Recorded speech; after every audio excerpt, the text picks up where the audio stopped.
नमस्कार दोस्तों, myself is Praveen Kumar Tripathi. और दोस्तों, आप सबका बहुत बहुत स्वागत है मेरे इस यूट्यूब चैनल में जिसका नाम है स्पीड। दोस्तों, मैं जो है एमपीपीएससी एग्ज़ाम के लिए रेगुलर सीरीज़ लेके आ रहा हूँ, तो सबसे पहले आप मेरे इस चैनल को सब्सक्राइब कर लीजिएगा। हम लोग पूरा टॉपिक वाइज चलेंगे। जो भी टॉपिक आपके एमपीपीएससी प्री और मेंस दोनों एग्ज़ाम के लिए जो है बहुत ज़्यादा ज़रूरी है। दोस्तों, इसके पहले मैं 2 वीडियो जो है बना चुका हूँ। जो पहला वाला वीडियो था वो हड़प्पा सिविलाइजेशन का था, यदि आपने नहीं देखा हो तो देख लीजिएगा। और इसी तरह जो दूसरा वीडियो था वो था वैदिक कल्चर के बारे में। दोनों जो है आप वीडियो जो है देख लीजिएगा। तो दोस्तों, आज हम लोग जो है तीसरा वीडियो लेके यहाँ पर आए हुए हैं। और इस वाले जो टॉपिक है इसका नाम है दोस्तों महाजनपद पीरियड। महाजनपद काल जो है एक इम्पॉर्टेंट टॉपिक है, इसको आप समझने का प्रयास करिएगा। ये हिस्ट्री का हमारा तीसरा टॉपिक है। दोस्तों, महाजनपद पीरियड जो है ये है क्या दरअसल? तो दोस्तों, ये महाजनपद जो पीरियड था, क्या हुआ कि जब ये आपका वैदिक कल्चर जब ख़त्म होने की कगार पे आया, तो वैदिक कल्चर के ख़ात्मे के जब ये ख़त्म होने की कगार पे आया, तो जो कबीले के लोग थे, मतलब जो छोटे-छोटे कबीले थे, उन्होंने क्या किया कि अपना खुद का एक राज्य बसाना स्टार्ट किया, खुद का एक किंगडम, खुद की एक डायनेस्टी बनाना स्टार्ट किया है, जिसे दोस्तों जो है अलग-अलग जो है भारत के वेरियस पॉइंट्स में ये फैला, जिसे कहा जाता है महाजनपद। महाजनपद का मतलब सीधा-सा आप ये मानिए कि जो भी लोग थे उन्होंने अलग-अलग जो है राज्य बसाने स्टार्ट कर दिए, और इन्हीं राज्यों को महाजनपद कहा जाता है। तो दोस्तों, सबसे पहले हम समझ लेते हैं इस महाजनपद पीरियड को। तो सबसे पहले आप दोस्तों ये समझिए कि ये जो मैप बना हुआ है मेरे सामने, आप लोग देख पा रहे होंगे। टोटल जो है ये 16 महाजनपद थे, मतलब 16 राज्य थे उस समय। ये 600 बीसी की बात चल रही है। बीसी का मतलब होता है ईसा पूर्व, है ना? ईसा मसीह के जन्म के 600 साल पहले का ये जो भारत है, इसमें 16 स्टेट हैं। आज हमारे भारत देश में 28 स्टेट आपने सुना होगा, लेकिन उस समय 16 राज्य थे, और इन 16 राज्यों को 16 महाजनपद कहा गया है। इन 16 महाजनपद के अलग-अलग नाम हैं, है ना? ये अभी मैं आपको बताऊँगा। जैसे कि आप मैप में देख ही पा रहे होंगे, कंबोज है, गंधार है, कुरु है, मत्स्य है, अवंती है ना? इस प्रकार के टोटल कितने हैं? 16।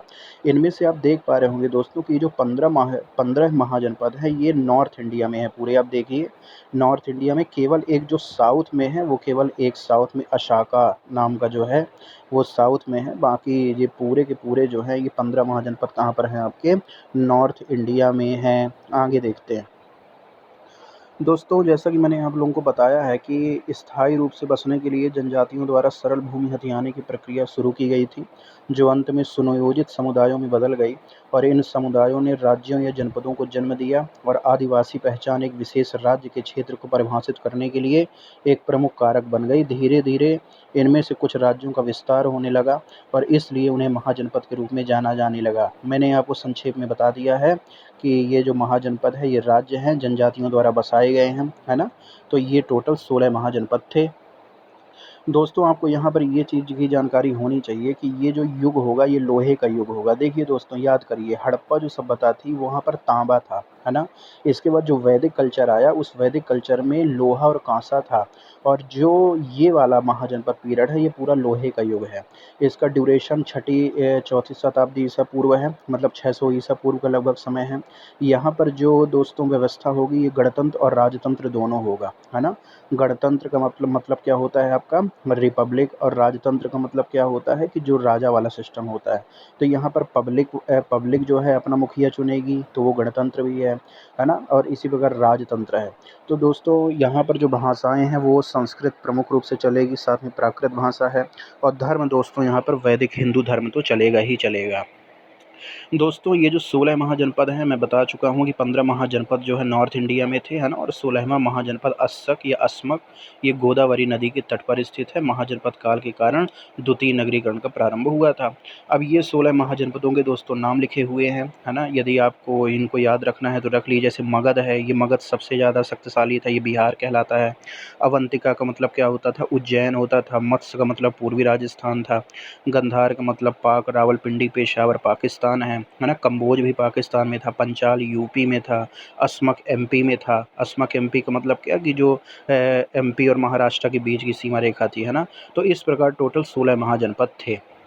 आगे दोस्तों याद रखिए कि इन महाजनपदों के बारे में हमें अलग-अलग स्रोतों से अलग-अलग जानकारी मिलती है। जैसे बुद्धिस्ट में आप जाएँगे तो जब सूत पिटक, विनय पिटक, अंगुत्तर निकाय और महावस्तु का अध्ययन करते हैं आप, तो वहाँ भी इनके बारे में बताया गया है। जैन धर्म में भी बताया गया है। ब्राह्मण ग्रंथ जो हैं यहाँ पर जैसे वेदांग या पुराण हैं, इनमें भी जो है इनके 16 महाजनपदों के बारे में अलग-अलग चीज़ें बताई गई हैं। तो यदि विदेशी साहित्यों की बात करें तो जो कुछ इतिहासकार हैं जैसे हेरोडोटस था, हिकैटियस था, नियार्कस था, अनासिक्रीटस था, केसियस था, इन सभी ने अपनी-अपनी किताबों में इन 16 महाजनपदों का वर्णन किया है। तो इन सबको पढ़ने के बाद हमें पता चलता है कि हाँ भाई, 600 ईसा पूर्व ऐसा कुछ सिस्टम रहा होगा। दोस्तों याद रखिए कि यदि आपसे कभी पूछा जाए कि यहाँ पर सोसाइटी कैसी थी इस महाजनपद में, तो देखिए सबसे पहले याद रखिए कि विधवा विवाह हो सकता था, है ना? विधवा को अपने पति की संपत्ति में अधिकार भी प्राप्त था, ठीक है? यदि कोई भी लेडी विधवा हो गई है तो वो फिर से विवाह कर सकती है और जो भी उसका पहला पति रहा होगा उसकी संपत्ति में अधिकार है। दूसरा दोस्तों, अनुलोम विवाह प्रथा थी जिसमें स्त्री निम्न कुल से और पुरुष उच्च कुल से हो को बुरा नहीं माना जाता था। अनुलोम विवाह होता है ना? तो 2 भी प्रकार के विवाह होते हैं, जैसे अनुलोम और प्रतिलोम है। अनुलोम का मतलब क्या होता है कि 2 जो है अलग-अलग वर्णों से हो। प्रतिलोम का मतलब क्या होता है कि सेम हो। तो अनुलोम भी विवाह यहाँ पर चल सकता है। अगली चीज़ दोस्तों, प्रेम विवाह, गंधर्व विवाह को सामाजिक मान्यता थी, है ना? प्रेम विवाह भी आप यहाँ पर कर सकते हैं। पुरुष द्वारा एक से अधिक विवाह भी किया जा सकता था। और दोस्तों ये जो जाति प्रथा है ये कार्यों के आधार पर है ना? जिनके जो कार्य बँटे होंगे तो जाति प्रथा को प्रारंभ हुआ यहाँ पर। और याद रखिए कि दास प्रथा जो है, दास प्रथा भी यहाँ पर प्रारंभ हो चुकी थी, चूँकि कृषि कार्य उन्नत अवस्था में थी। तो दोस्तों इस प्रकार की यहाँ पर सोसाइटी रही है, इस चीज़ को याद रखिए। यदि महाजनपदों की शासकीय व्यवस्था की बात किया जाए, तो देखो दोस्तों क्या है कि कुछ राज्य लोकतांत्रिक रूप से चुनी हुई महासभा के द्वारा शासित होते थे, मतलब जनता चुनती थी राजा महाराजा। दूसरी चीज़ क्या होता था कि राजतंत्री विधि के द्वारा राजा का जो बेटा होता था वो राजा बनता था, ये भी हो सकता है। तीसरी चीज़ होता था कि नगरीकरण व्यवस्था का प्रारंभ हुआ था, मतलब नगर बसने प्रारंभ हुए। कार्यों के आधार पर विभाजन होने के कारण वर्ण व्यवस्था लागू हो गई। ब्राह्मण, क्षत्रिय, वैश्य, शूद्र इस प्रकार के वर्ण बनाए जाने लगे और राज्यों की आय के लिए कर निर्धारण व्यवस्था का भी विधान शुरू हो गया, मतलब टैक्सेशन सिस्टम भी यहाँ पर प्रारंभ हो चुका है। अगली चीज़ दोस्तों, यदि महाजनपदों की अर्थव्यवस्था और व्यापार की बात किया जाए, तो यहाँ पर आपको ये याद रखना पड़ेगा कि यहाँ पर सबसे पहले जो अर्थव्यवस्था का प्रमुख आधार है, ये क्या है? ये कृषि भी है, उद्योग भी है, व्यापार है और वाणिज्य है। ये चारों प्रकार की चीज़ें हो सकती हैं। लौह तकनीकी के कारण बड़े-बड़े जलयान बनने शुरू हो गए हैं, विदेशी व्यापार शुरू हो गया, है ना? इस समय लोग जो है Malaysia, Indonesia, Australia, Japan, Korea देशों तक पहुँच गए थे, है ना? और सांस्कृतिक आदान-प्रदान भी शुरू हो गया था। इस प्रकार हम ये कहा जा सकता है कि महाजनपद की जो अर्थव्यवस्था और व्यापार है ये बहुत उन्नत अवस्था थी और विदेशों से संबंध बनना यहाँ पर स्टार्ट हो चुके हैं। क्यों? क्योंकि यहाँ पर लोहे की खोज हो चुकी है और बड़े-बड़े जहाज बनने स्टार्ट हुए थे और जब जहाज हैं तो सीधी-सी बात है व्यापार होगा, एक माल दूसरी जगह होगा। तो यहाँ पर दोस्तों जो व्यापार होता था, कपड़ों का व्यापार होता था, लकड़ियों का व्यापार होता था, आभूषणों का व्यापार होता था। इस प्रकार अलग-अलग व्यापार यहाँ पर चला करते थे महाजनपद पीरियड में। इसी प्रकार दोस्तों यदि हम लोग अगली चीज़ यहाँ पर बात करें, ये मगध महाजनपद देखो दोस्तों ये जो 16 महाजनपद थे, इनमें सबसे जो शक्तिशाली जनपद था ये था मगध। मगध का मतलब होता है बिहार साइड का एरिया। पटना और गया जिला जो है यही मगध महाजनपद है ना? अभी इस समय हमें इसमें बिहार में आज भी एक मंडल है जिसे मगध मंडल बोलते हैं। तो इस मगध का सर्वप्रथम उल्लेख अथर्ववेद में मिलता है। अथर्ववेद आपने सुना होगा, चौथे नंबर का वेद है ना? और ये मगध महाजनपद इन 16 के 16 महाजनपदों में सबसे शक्तिशाली महाजनपद बन गया। तो दोस्तों ये कारण क्या हुआ मगध महाजनपद ये उदय क्यों हुआ? क्यों बना मगध महाजनपद? तो देखो, मगध महाजनपद के उदय के कारण ये हैं कि सबसे पहले इसकी भौगोलिक स्थिति। क्यों? क्योंकि राजगृह और पाटलिपुत्र दोनों रणनीतिक स्थान पर स्थित थे। दूसरी चीज़ याद रखो कि विशेष रूप से लोहा यहाँ पर बहुत ज़्यादा मिलता है मगध में, है ना? और जहाँ पर लोहा मिला तो वहाँ से हथियार भी बनने प्रारंभ हो गए। तीसरी चीज़ दोस्तों क्या है कि भरपूर कृषि उपज, क्योंकि यह जो है उपजाऊ गंगा के मैदान में था तो कृषि एग्रीकल्चर का विकास हुआ। तो सीधी सी बात है आमदनी का विकास होगा, आमदनी का विकास होगा तो सीधी सी बात है कि वहाँ पर क्या होगा, समाज भी उन्नत होगा, समाज उन्नत होगा तो काफ़ी जानकार लोग होंगे, इसलिए यहाँ पर मगध साम्राज्य बना। अगली चीज़ याद रखिए कि मगध साम्राज्य का अपरंगत चरित्र जो है, क्यों?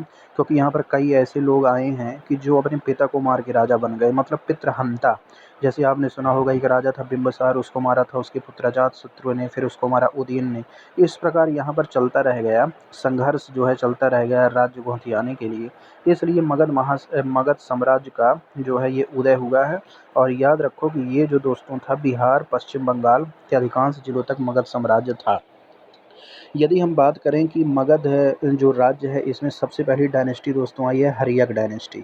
हर्यक वंश में 3 राजा होंगे, 4 राजा होंगे, बिंबिसार, अजातशत्रु, उदयन और नागदशक। बिंबिसार का पुत्र अजातशत्रु, अजातशत्रु का पुत्र उदयन, उदयन का पुत्र है नागदशक। बिंबिसार को मारेगा वो उसके पुत्र अजातशत्रु ने, अजातशत्रु को मारा उसके पुत्र उदयन ने, और उदयन को मारा उसके पुत्र नागदशक ने। तो दोस्तों मगध के सबसे प्राचीन वंश का संस्थापक बृहद्रथ था।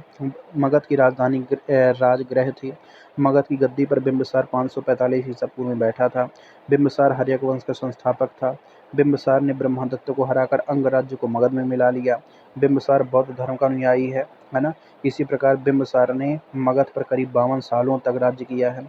और महात्मा बुद्ध की सेवा में बिंबिसार ने अपने राजवैद्य जीवक को भी भेजा था। बिंबिसार की हत्या उसके पुत्र अजातशत्रु ने कर दिया। दोस्तों ये जो अजातशत्रु है इसको कुणिक कहा गया है ना। और अजातशत्रु ने 32 सालों तक मगध प्रशासन किया है। अजातशत्रु शुरुआत में जैन धर्म का अनुयायी था, बाद में ये बुद्धिस्ट बन गया है। अजातशत्रु की हत्या उसके बेटे उदयन ने कर दी है। उदयन ने ही पाटलिपुत्र पटना की स्थापना किया है। उदयन जैन धर्म का अनुयायी है, याद रखिएगा। हर्यक वंश का अंतिम राजा उदयन का बेटा नागदशक था। अब इस नागदशक को शिशुनाग ने मार दिया और नागवंश की स्थापना कर दिया मगध में। शिशुनाग ने अपनी राजधानी पाटलिपुत्र से हटाकर वैशाली में स्थापित किया है। शिशुनाग का उत्तराधिकारी कालाशोक, इसने अपनी राजधानी को पाटलिपुत्र ले गया। और नागवंश का अंतिम राजा कौन था? नंदीवर्धन। अब इस नंदीवर्धन को दोस्तों कौन मारेगा? महापद्मनंद। और कौन सा वंश बना देगा? नंद वंश। महापद्मनंद को दोस्तों उग्रसेन भी कहा जाता है। इसके पास विशाल सेना थी, ये शूद्र शासक था पहला पूरे मगध डायनेस्टी का। और महापद्मनंद के बाद जो है इसका पुत्र था धनानंद। और धनानंद जो है अंतिम राजा होगा नंद डायनेस्टी का। इस धनानंद को अपने पैसे का बहुत ज़्यादा घमंड था, जिस कारण इसकी हत्या जो है इसको युद्ध में हरा दिया चंद्रगुप्त मौर्य ने। और अपना एक वंश बना दिया जिसे क्या कहा जाता है? मौर्य डायनेस्टी। चंद्रगुप्त मौर्य आएगा, मौर्य डायनेस्टी, जिसके बारे में हम नेक्स्ट वीडियो में अध्ययन करेंगे। तो इस प्रकार आप देख पा रहे होंगे दोस्तों कि ये जो पूरा का पूरा महाजनपद पीरियड है, इस महाजनपद पीरियड में आपको ये सब चीज़ें याद रखनी है। आप देख पा रहे होंगे कि 15 महाजनपद ऊपर हैं और केवल एक महाजनपद जो अस्मक है वो गोदावरी तट पे लास्ट में स्थित है। ये 600 BC का जो है इतिहास है, मतलब ईसा मसीह के जन्म के 600 साल पहले का जो है ये क्या है, पूरा का पूरा इतिहास है। इसमें कुछ चीज़ें और आपको याद रखना है, जैसे मेन पॉइंट कि महाजनपद में लोहे का प्रयोग शुरू हुआ है। कृषि क्षेत्र में फसल उगाने के लिए विस्तृत क्षेत्र खोजे गए हैं। नए नए नगरों का जन्म और विकास होने के कारण देश विदेशी व्यापार बढ़ने लगा। समाज का वर्गीकरण होने के कारण शिल्पकला का विकास होने लगा है। करों का शासन अनिवार्य हिस्सा बना और उसे राज्य की आय का प्रमुख स्रोत बना दिया गया है ना। टैक्सेशन सिस्टम स्टार्ट हुआ है। व्यापारिक लेन देन स्टार्ट हो गया। सिक्कों का चलन प्रारंभ हो गया। सिक्कों के लिए तांबे और विभिन्न धातुओं का प्रयोग होने लगा है ना। और कृषि और सिंचाई भरपूर प्रयोग होने लगा। तो कुल मिला के हम ये कह सकते हैं दोस्तों कि ये महाजनपद पीरियड जो है ये एक उन्नत पीरियड है। वैदिक काल कल्चर के बाद का पीरियड है ना। और इसे जो है ये भी कहा जा सकता है कि जो आर्य लोग थे, आर्यों ने ही इसे बसाया था। ठीक है, तो ये पूरा महाजनपद पीरियड के बारे में है। संक्षिप्त रूप का अध्ययन है ये। पूरी मेन बातें मैंने आपको निचोड़ यहाँ पर बता दी हैं। अब हम नेक्स्ट वीडियो में दोस्तों मिलेंगे। Thank you.